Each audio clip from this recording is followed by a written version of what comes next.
Hello, everybody, and welcome back to Perspectives, the home edition. It's going to be home edition for a little while with the pandemic raging all around us. So, we're glad you're with us today because we had a special guest to start the show off. This gentleman has been with us before, and one of the most knowledgeable about the topic we're going to get into today. This is, and I want to welcome you right off the top, Hannibal Johnson. Hannibal, are you there, my friend? I am here. Good to see you again.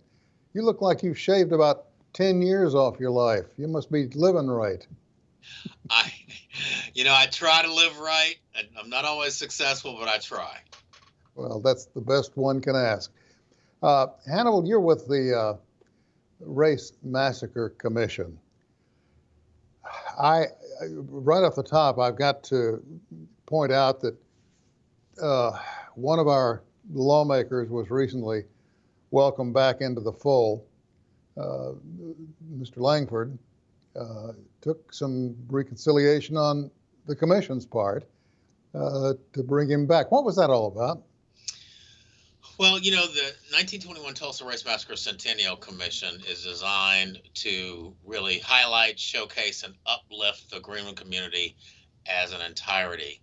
And from our inception in 2015, we've had a number of partners, both elected officials, community members, and other folk who support the work that we're doing. So our focus has been, again, on that mission work. And we are happy to engage with people who support that work, realizing that we undoubtedly will have differences of opinion and perspective, particularly as regards political issues. But ultimately, we are about accomplishing the mission of uplifting, showcasing, improving the Greenwood District. And we are going to find ways to work with those people who support that mission on that common ground. Might be a whole lot of other territory on which we disagree vehemently, but around this common ground of uplifting the Greenwood District, if we can agree, that's the starting point or the basis for the work of reconciliation. We are approaching, and rather quickly, amazingly, the anniversary coming up. What is it, May 8th, that the celebration kicks in? Actually, the anniversary, the commemoration will be May 31st and June 1st. Those are the actual dates of the massacre. We are commemorating the massacre as an event, but, and this is important, our focus is on highlighting the historic Greenwood District as a whole. And that history involves much more than the single event that was the massacre. Well, there are two channels here of conversation. Let's take the most obvious one first. Folks moving here who are new to this part of the world may not be aware of, and if they are, to them it was a race riot. But it's much, much deeper than that, is it not? It is, and many people who learn about the 1921 Tulsa Race Massacre, again, which occurred on May 31st and June 1st of 1921, they don't understand that what happened here in Tulsa was emblematic of the kind of racial tumult and trauma that was going on throughout the United States during this period.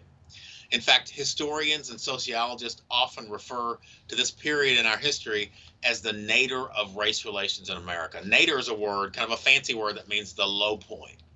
So it's the low point of race relations because, for example, just 2 years prior to the Tulsa event in 1919, there were over 24 major events described as race riots throughout the United States in places like New York City, Philadelphia, Baltimore, Washington, D.C., Longview, Texas, Elaine, Arkansas, Omaha, Nebraska, Chicago, Illinois, and on and on and on. James Weldon Johnson, who was with the NAACP, called the summer and fall of 1919 Red Summer. Red was a metaphorical reference to the blood that flowed in the streets from these incidents of racial unrest. Again, they were described as race riots, but they were largely invasions of black communities, and they were largely the result of the felt need to reinforce white supremacist notions. Simultaneously, lynching was proliferating in the United States. Lynching is a form of domestic terrorism. Most of its victims were African American. Again, designed to send a message to the African American community about their relative place in society. So it is this national context in which the Tulsa event occurs in 1921. Well, holding a mirror up to this country for that period, it's devastating to realize just how much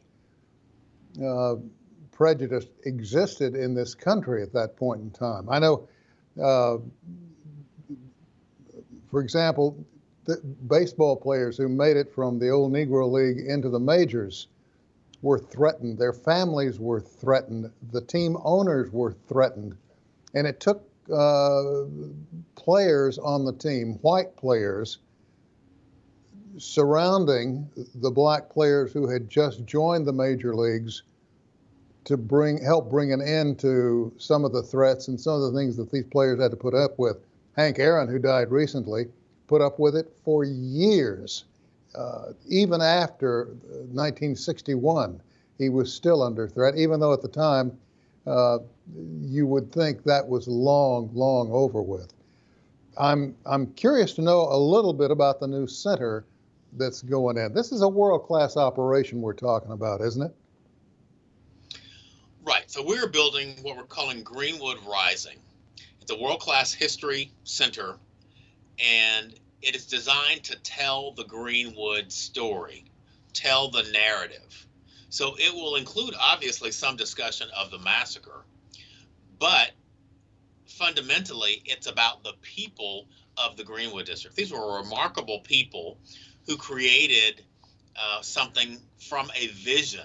They created a community, an entrepreneurial and economic community that would become known as Black Wall Street because of its proliferation of entrepreneurs, economic opportunity in the community, and professional service providers like doctors, lawyers, dentists, and so forth. The community was obliterated, almost totally destroyed in the massacre in 1921, but it rebounded and rebuilt. The peak of the community is in the early to mid 1940s. So Greenwood Rising, the History Center, will tell this entire story in ways that are engaging for the patrons who visit the facility. The idea here is that people will visit Greenwood Rising, they will learn about our history, they will relate that history to whatever community they come from, and that they will then leverage the lessons from the history of Tulsa to solve some of the current day modern challenges around race that we face now. Sure. Police engagement with the black community, for example, mass incarceration, for example, all these kinds of issues that we face that have racial components, and we know that there are many, and we know that they are profound. There are lessons from our history that we can extract and apply in the present to help us meet those challenges head on. I think it's interesting to note, too, that in this day and age, black parents still have to have conversations with their children about how to react if they're stopped by a police officer, black or white. And I think that goes directly to some changes that are going to have to be made. Right. I mean, we have a lot of people in the Tulsa community who are quite progressive and talk regularly and routinely about being data driven. The decisions that black parents make to have conversations with their kids about how to engage with law enforcement, those are data driven decisions to have those conversations. They're driven by the fact that the data indicate that black children are much more likely to have negative interactions with law enforcement. And the reasons are multitudinous for why that might be the case. When will what's the opening date for the new center? So ideally, Greenwood Rising, the History Center will open on the anniversary, which will be May 31st, June 1st. We are on an extraordinarily aggressive schedule to get that done. So we fully anticipate that we will be open on the anniversary date, again, May 31st, 2021. So the search, though, continues for victims of the race massacre in Tulsa. Have they any leads at all at this point? So let me back up a couple of steps. This is where complexity comes in.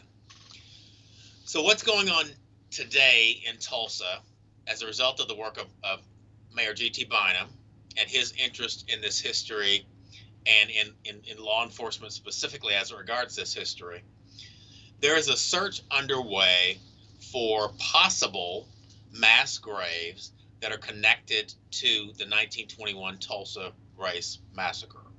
Mm-hmm. Now, there are eyewitnesses, there is some evidence, there are written documents that indicate there were some mass graves dug after the massacre that are the repositories of black bodies. Now, Mayor Bynum has said essentially that we may have unsolved murders in Tulsa, tracing back almost 100 years. If that's the case, we need to solve them. So what do we have to do to solve or potentially solve those possible unsolved murders? We have to investigate the reportage of mass graves. We have to use science as best we can to discern whether or not those stories are credible. If we find that science indicates that there's a probability of a mass grave in a particular location, then we have to do an excavation to further corroborate that. If it is the case that there are bodies in these repositories or these mass graves, then we have to do exhumations to recover remains, to try as best we can to discern the identity of those remains, to connect them with their families, and so forth. So this is laborious, tedious work that's done over time, but we owe it to the victims of the massacre to provide as many answers, as many missing pieces to the puzzle, if you will, as possible. And it's going to be a long, arduous process. It goes without saying. Right. And Hannibal, so the process we're out of time. I wish we had more time to devote to this. Can we get you back down the road and talk some more about this? Oh, absolutely. Certainly. You're a good friend. We appreciate you very much. Thank you for taking time to drop by, my friend, and we'll talk to you again. Absolutely. We're going to take a short break. We'll be right back.